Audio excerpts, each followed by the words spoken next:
What's going on, everybody? Welcome to the Hub with Randy Milner. Tonight, I have a special guest. We're going to add Miss Chef Liesha, the food justice warrior from Oakland, California. Welcome to the Hub. Chef Liesha, how you doing tonight? I am good. How are you, Randy? I'm doing wonderful. Thank you for asking. Thank you for asking. Chef Liesha and I met on Clubhouse. We kind of reconnected here the last few months. We met, last year, I think it was on Clubhouse. And some, I like to dabble in cooking a little bit. I'm not a chef by any means, that's but I like to cook a little bit and stuff like that. So we met in some chef rooms back then. We've just been conversating over the course of time, but recently we've reconnected on Clubhouse, and Chef Liesha is doing some great work in Oakland, California, and I wanted to bring her on so she could share her story and share what she's doing in that great area of America, and so we can continue to help empower our community. So, Chef Liesha, please introduce yourself. I am Chef Liesha. I am from Oakland, as Randy mentioned. I am a Navy veteran. I started cooking when I was a very little kid and joined the Navy and cooked in the Navy, got out and did work in restaurants, hotels, sorority houses, catering, you name it. In food, I probably did it. What's up? And thank you for your service. Thank you for your service. Right. I'm a Marine Corps veteran, so I've spent some time on some Navy vessels. I know about y'all. Y'all Marines, I know. Yeah. Good stuff. I mean, that's good stuff. Some of the best times I had is while I was on the aircraft carrier. The last 2 years of my service while I was in the Marine Corps, I was on the USS Independence. Those are the best 2 years I had the whole time I was in the military. So We loved when the Marines would come on board. It was great. I bet y'all did. Something else to look at. It's all good. So, let's get into the meat of this. Why did you get into what you do? I mean, you like to cook and cultivate food. Why did you get into that? What clicked in your mind and say, you know what, this is what I want to do for my people? I tried to get away from cooking. Right. Again, I started like me and my dad would cook and watch PBS. Mhm. Julia Child, Martin Yan, and I watched my mother when she cooked as well. And everybody had to learn how to make something to eat at home, but I didn't realize that cooking and food was going to be my life until I got to the point where I was getting out of the Navy, Mhm. and I tried several different jobs, and I just wanted to go back to the kitchen. I was not cut out for the corporate life. I need to be in the kitchen. Right. Yeah. Some spaces are just comfortable and you can operate in and don't have to worry about. You can actually block out the noise while you. 'Cause that's why I love cooking. I'm not specially trained thing, but when I get in the kitchen, I can block out all the noise.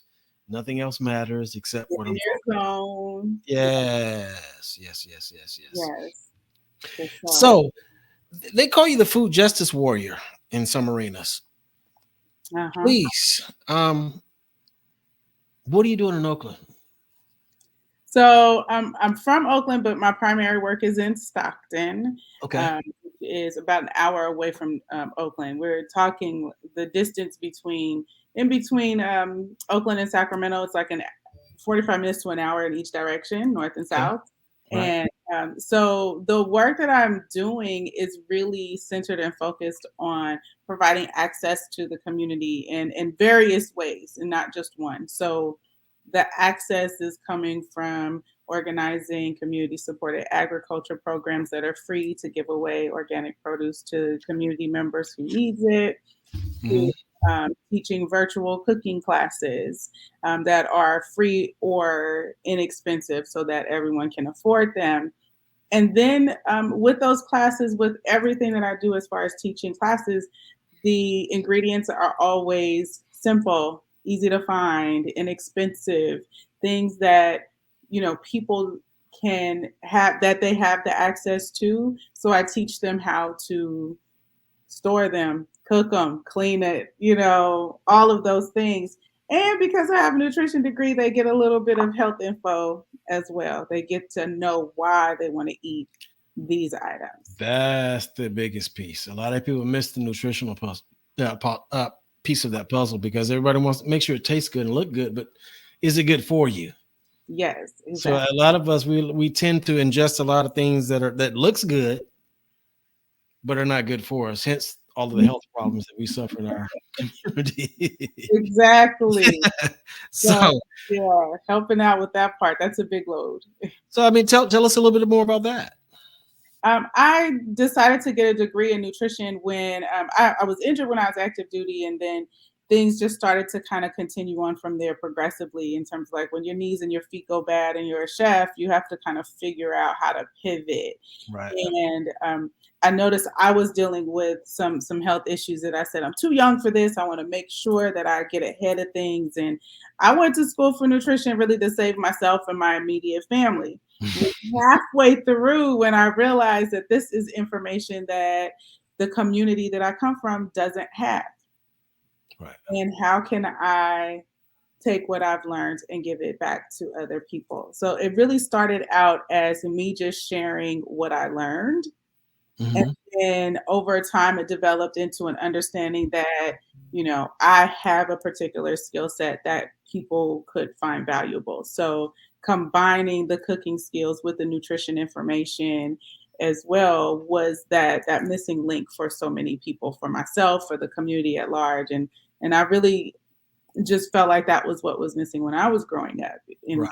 in Oakland, being food insecure. So And how do you think that has helped you grow as a chef? Because now that you're doing you have a viable product, you have a consumer base, um, but it goes into just understanding who you are, and some conversations that we had. You're passionate about people, and so how did that evolve into what you have right now? it evolved from, oh goodness. People used to always ask me how to make a thing, Mhm. what spices to put on this, how to do that. And I just would always just give that information away whenever they asked. And it wasn't until a couple of people were like, this is your area of expertise. You could legitimately make this your entire life because this is what people need. That it started to come together a little bit more. Mhm. I felt like when I finally was able to get my lab numbers when I went to the doctor started to look really good. And she said, "What are you doing?" And I was like, "Well, I made a few changes." But, so I think with that, that was kind of the start of, aha, like, yeah, I might be able to help some people. And it really, it's been fulfilling. It has, because I know that as a community, we need the information. We need to know that you don't have to give up, everything that you love and enjoy. You can make some adjustments. Right. I mean, it makes sense. But a lot of people that don't understand the function of food, it can kind of get over their heads a little bit, because we all, it look good, it tastes good, it must be good, and so we don't understand that there are ramifications to everything that we do and everything that we put in our bodies. Either it's going to be Yeah, good or it's going to be bad. Uh, right. And my cooking got better as I learned um, how to utilize fresh herbs, yeah. dried herbs, and the medicinal properties of them all so that they work in conjunction to be better. So instead of just focusing on like that pretty plate, this plate looks good, but it's also intentional, in terms of like, okay, this is how these foods work in your body. I think it's really important to know that. I think if we understood the why in a lot of cases, then we'd probably make a whole lot of different choices. Yes. But we're not afforded the why Yeah. until we're sitting in front of a doctor and our blood sugar is high and our blood pressure is high and all that kind of stuff. So yeah, I get it, and you're great, very very very much appreciated. From what I understand, what you're doing and you're talking to us right now is needed, and I wish it could be in more spaces than just out in Stockton, where you are right now. Yeah. I'm working on something, Randy. Oh, okay, I feel you. I'm really hoping to launch my online school Okay. the next few months to maybe a year as I get the content ready. But there has been a lot of talk about making certain that people outside of my immediate area can also benefit from some of the lessons. That would be wonderful. You definitely got to keep me plugged in on that one. I will. Yeah, most definitely. Definitely got to keep me plugged in on that one. And and through all of this, and I know you've spent time in the military. Let me ask, what was your rate in the Navy? What'd you do in the Navy? It used to be called MS. Okay. Now it's CS, which stands for Culinary Specialist. Okay. That was when I was in the Navy as well. Okay. That's what I was going to ask. So that combined with, I'm pretty sure you had a very, very great culinary influence growing up, as you've mentioned before. What is there a couple of specific things that you could pinpoint to say that's been your biggest influence in what you do? My parents and my children. Okay. Yeah. My parents, growing up in Oakland, we were not wealthy. So I did grow up food insecure. I remember the commodities, the food lines, the free stuff. And I never remember being hungry ever. My parents always made delicious meals, as wholesome as they could. We didn't eat out. We ate at home. There was always fruits and vegetables in the house. We were always encouraged to drink water, not a lot of juices, that kind of thing. But that foundation from my parents, and then becoming a parent myself, and also seeing how important it is that they learn to take care of themselves for the long game. That was really what pushes me to continue, because as I keep in mind my parents and my children and my siblings, then becomes my aunties and uncles and cousins, Right. and then the cousins that are friends, and so on and so forth. That becomes the entire community, right? So if the more I know, I feel like the more the community gets to learn, because I'm going to share everything that I learned with anybody who will listen. Plan is in place. Yes. You just need the highways to travel on, basically, right? Exactly. You get it. I got it. I got it.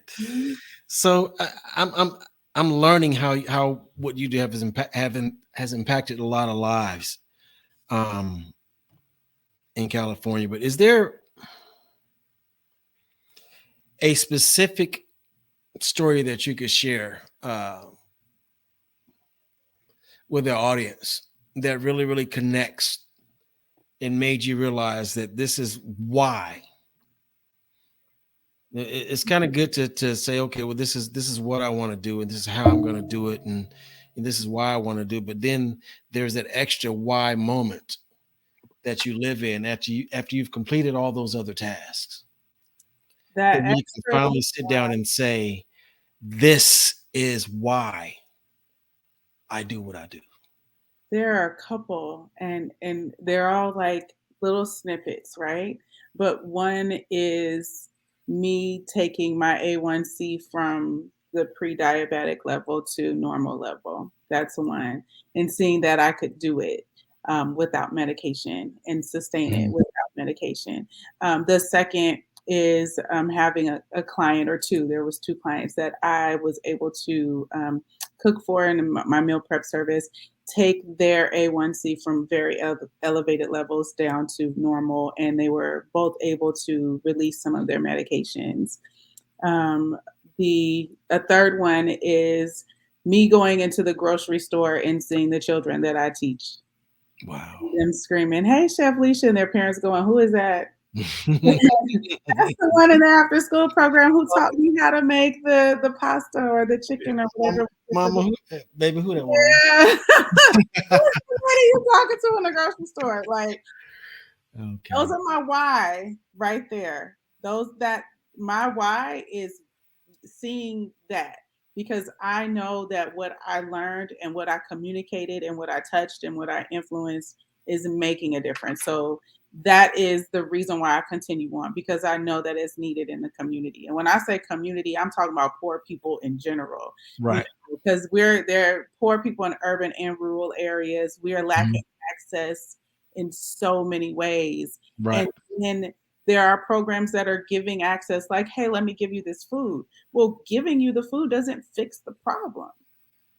It doesn't, because what are you going to do with something that you've never had before? You don't know how to cook it. You don't know how to keep it in your refrigerator from going bad or anything like that. So the education with the access are the two things I think that really go hand in hand. It can't be just me giving you something, because number one, a lot of people give things away, but from the giver to the receiver lacks the dignity that they deserve because of the mindset of the giver, right? Right. For me, when I am providing access through programming and classes and resources, it is legitimately me thinking that I wish I had this when I was living in food insecure Oakland in the 80s and 90s. So here we go. Like, how would I want someone to approach my parents in this case, with love and dignity and respect, because that's who they are, and not have them hand away their dignity in order to receive a meal for their family. Right. Give me a basket of vegetables with some seeds and some knowledge on how to plant them, so that when Oh, these you was at my camp last week? no, that just Yes, that we gave away compost, we gave away seeds, we gave yeah. away recipes, and free organic produce as well. You got to be able to do it from beginning to end, Got to, and you got to be able to teach the people that they can do it from beginning to end. got to. Otherwise, like you said, their dignity is stolen, and you know, and when you take someone's dignity, now they don't even want to ask for help anymore because they just feel like they're just nobody wants to feel that way They will suffer in silence, and then nothing gets accomplished that way. ever Yeah, outside of more starving people. exactly. Whew. It's a heavy Wow. load. It's heavy. It is heavy. Yeah. Yeah, because we don't talk about this in here in America. We talk about it. It's happening in Africa and these other countries that people are having food problems, but these same issues are here in the wealthiest country in the world. Isn't it weird that we are the most gluttonous people, and yet we are malnutritioned? Yeah. Food is everywhere. Food is everywhere.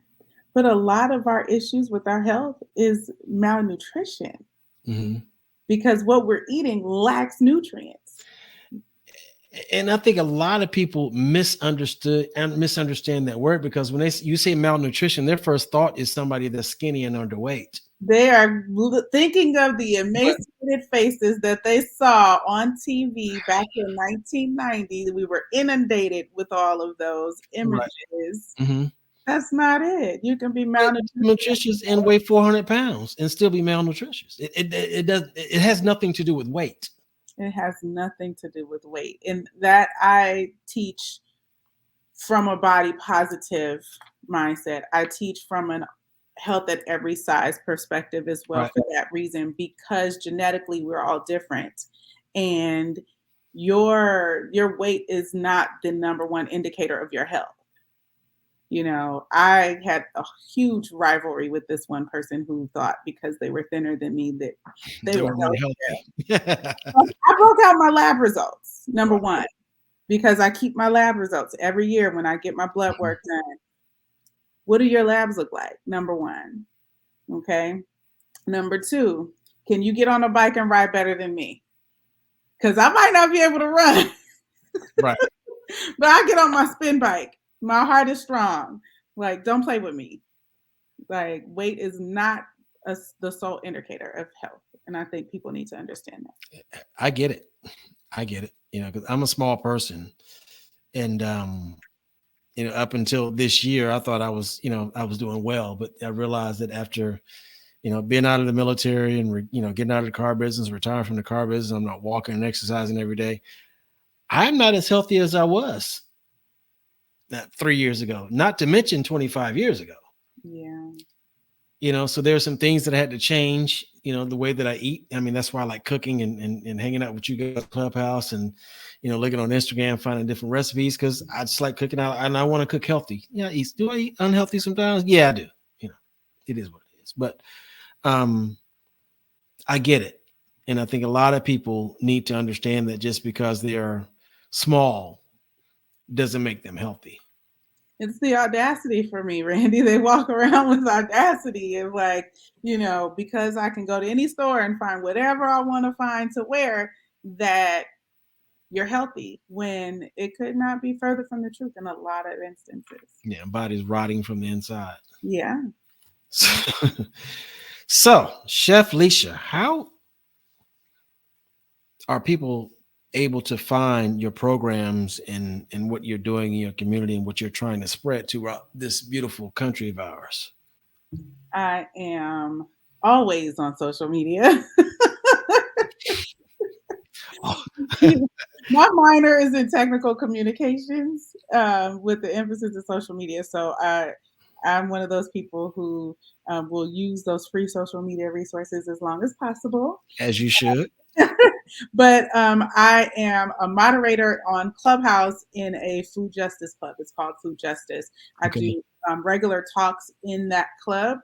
They can find me there, where we talk about all things food justice, and we get into some real serious conversations sometimes where I really call people to the mat about what food insecurity, food apartheid looks like, what health and wellness looks like. Mhm. And so it's always a fun time in there. I'm on Instagram at the Oakland Girl on Instagram, on Twitter as well, and on Facebook as Chef Liesha. And you can find updates on the oaklandgirl.com as far as when I'm launching classes and things like that. So just about every social media platform out there, I'm on. So we got LinkedIn, Twitter, Clubhouse, Instagram, Facebook. I did Tumblr for a while, but I'm out there. So all the updates are always just there. Gotcha. And your website? TheOaklandGirl.com. Yeah, I think I have it on screen. So if you guys want to check that out, so make sure that you're in the right place. It's theoaklandgirl.com. Yes, that's me. So everybody can get in there and check that out and see what's going on. Chef Liesha, I want to thank you so much for coming and spend some time with us. I definitely want to have you back because I want to talk about these medicinal herbs. Oh, yes.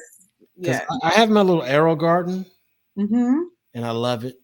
Yes. I grow all my little own herbs here, my chives, my parsley, my mint, my dill, my rosemary. I love my arrow garden.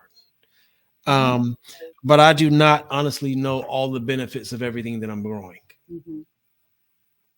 And I think if I understood the benefits as well as the taste benefits to the food, then it makes it a whole lot easier to explain why this food tastes good and it is good for you. Yes. So we can get into some of that. I look forward to it. I've definitely got to have you back for that.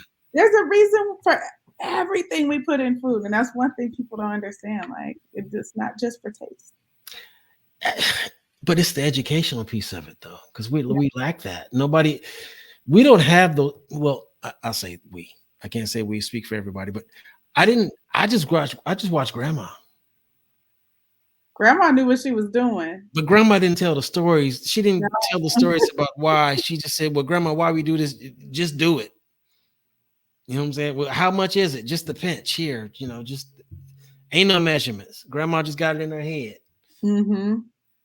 So but now it's time for we need to understand why that because she probably didn't even know why she was eating certain things. But her grandmother, her great grandmother who came here from Africa, pretty sure had taught the daughters coming down the line that you need to put this in your food because it helps against this, it helps against that. Yeah.